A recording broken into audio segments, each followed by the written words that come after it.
गांव के बाहरी छोर पर एक घना जंगल था, जिसके बीचों बीच एक खंडहर हवेली खड़ी थी। इस हवेली के बारे में कई डरावनी कहानियां प्रचलित थीं। गांव के बड़े बुजुर्ग कहते थे कि वहां इंसानों के खून से प्यास बुझाने वाले वैम्पायर रहते हैं। कोई भी उस हवेली के पास जाने की हिम्मत नहीं करता था। एक रात आर्यन, मेघा और समीर, गांव के 3 साहसी दोस्त, जंगल में किसी की चीखने की आवाज सुनते हैं। उत्सुकता और डर के मिले जुले भावों के साथ वे ये पता लगाने का फैसला करते हैं कि आखिर उस हवेली में छुपा क्या है।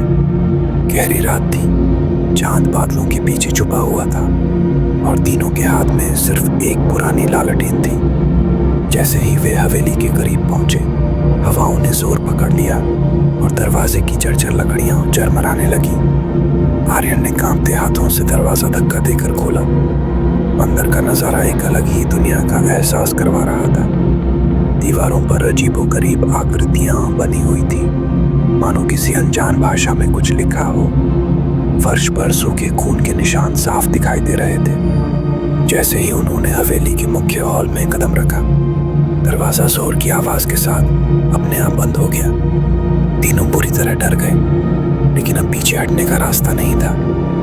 हवेली के अंदर की हवा भारी और ठंडी थी। समीर ने फुसफुसाते हुए कहा, चलो वापस चलते हैं, ये जगह ठीक नहीं लगती। लेकिन आर्यन ने उसे रोकते हुए कहा, हमने अंदर आने की हिम्मत तो कर ली, अब सच का सामना भी करेंगे। तभी मेघा को एक कोने से हल्की रोशनी आती दिखाई दी। तीनों ने उस रोशनी का पीछा किया और एक बड़े कमरे में पहुंचे, जहां बीचों बीच एक प्राचीन ताबूत रखा हुआ था। अचानक ताबूत का ढक्कन अपने आप हिलने लगा।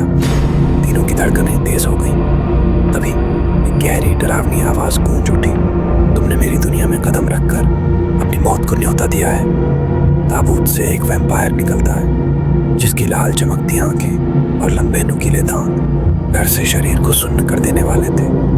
तुम इंसान हमारी शांति भंग करने आए हो, अब तुम इस हवेली से कभी बाहर नहीं जा पाओगे, उसने भयानक हंसी के साथ कहा।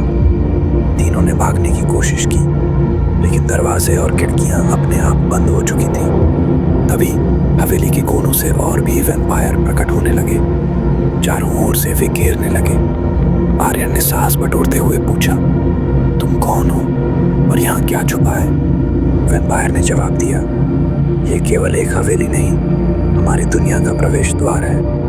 हम सदियों से यहाँ इंसानों से छुप कर रहते आए हैं, लेकिन अब तुमने हमारी दुनिया का राज खोल दिया है। इसका अंजाम भुगतने के लिए तैयार हो जाओ। अचानक मेघा की नजर एक दीवार पर पड़ी, जहां एक पुराना नक्शा टंगा था। उस पर कुछ लिखा था, जो सच्चाई का मार्ग चुनेगा वही इस दुनिया से बाहर निकलेगा। लेकिन इससे पहले कि वे कुछ समझ पाते, एक और वैम्पायर ने उन पर झपटने की कोशिश की। समीर ने फुर्ती से पास पड़ी एक जलती मशाल उठाई और उसे पीछे हटने पर मजबूर कर दिया। वैम्पायर चीखते हुए बोला, तुम आग से बच सकते हो, लेकिन हमारी दुनिया से नहीं।